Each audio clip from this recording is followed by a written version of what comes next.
All right, ladies and gentlemen, there's a video going around, and the left is using it once again to incite hatred of cops. And we've seen what hatred of cops has resulted in. Black Lives Matter was founded on a false premise, and they still maintain this premise of hands up, don't shoot, which never, ever happened. CNN had one of the founders of Black Lives Matter on the other day, and they repeatedly let her say that Michael Brown was murdered by Darren Wilson. Yet the former cop who was on called him a thug, and the host said, whoa, whoa, whoa, whoa, we don't do that here. So that's the sickness in our society right now when it comes to cops who are getting killed in record numbers. One just got killed here in New York the other day. He was black, by the way, not that any of the people on the left would care. Now, let's watch what happened at a school in South Carolina when a girl, A, was told by her teacher, get off your phone and get out of my classroom. She wouldn't budge. They called the principal, get out of the classroom, get off the cell phone. Wouldn't budge. He called the school police officer. And here's what happened after the cop asked her to get up and off the phone, and she wouldn't budge.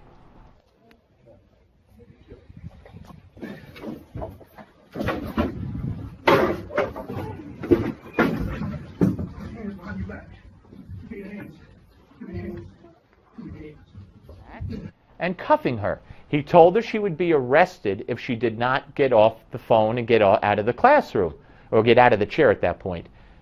So he arrested her, as cops are supposed to do. Ford?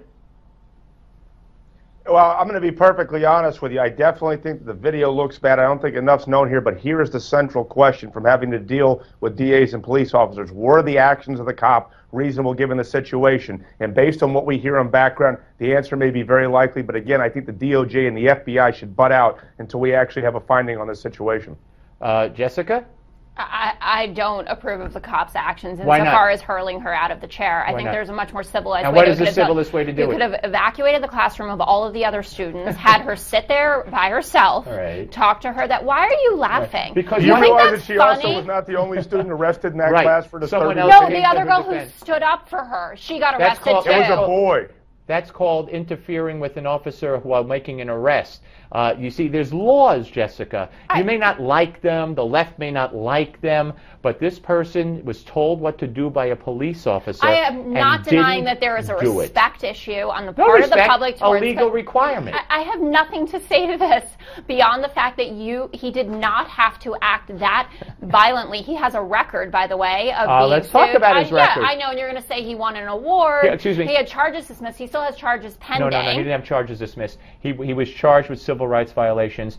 A jury acquitted him because he was not guilty. And we have another jury in January, I think it is, that will be in the next set of charges. Let's see what happens with that. But he also last year won an award. So an acquittal, which means he was justified, an award from his previous school. You're so condescending I'm not towards condescending. me. Yes, you are. You're giving me a lecture like I don't understand what law enforcement is about. I believe in law enforcement. I believe in the importance of the police, but I also believe that we have racial tensions in this country. We have badly behaved kids. We have badly behaved people everywhere, but it doesn't mean that cops are always right and the public is always wrong. It doesn't mean that this police officer acted brilliantly. Let me ask you a question. If someone is disobeying a teacher, a principal, and a police officer all in the same series of events, are they wrong? Is the kid wrong? Yeah. Of course the kid, of course so the cop was right and the kid was wrong. No, I'm not saying the cop was right. I think the cop overreacted. There was a way to have handled that in a more civilized fashion. Yeah, they should have got a social worker, not a cop. And also that example showing that, I mean, in front of all of those other children to throw the classmate.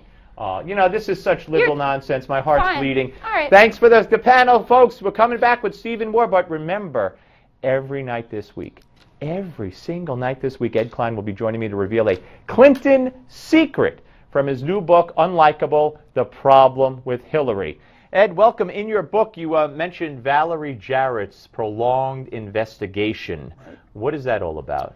When Obama discovered that Bill Clinton was going around America saying nasty things about him to Democratic candidates, he approved Valerie Jarrett opening a 6-prong investigation of Hillary, her emails in the State Department, her use of the expense account, and her collusion with the Clinton Foundation. And since then, the Obamas every night in the family quarters are getting updates from Valerie on how Hillary is handling all of this. So this is still something that's ongoing? It is ongoing. And what I mean, she's out of power, you know, she's out of the position of Secretary of State. What do you believe the purpose of this ongoing investigation is? Well, for a long time it was to actually sabotage Hillary's chances of getting the nomination. Now that there's nobody on the scene who can actually mount a credible answer to her, I don't know quite what it is, other than maybe down the road, if she implodes, then they can bring in Joe Biden.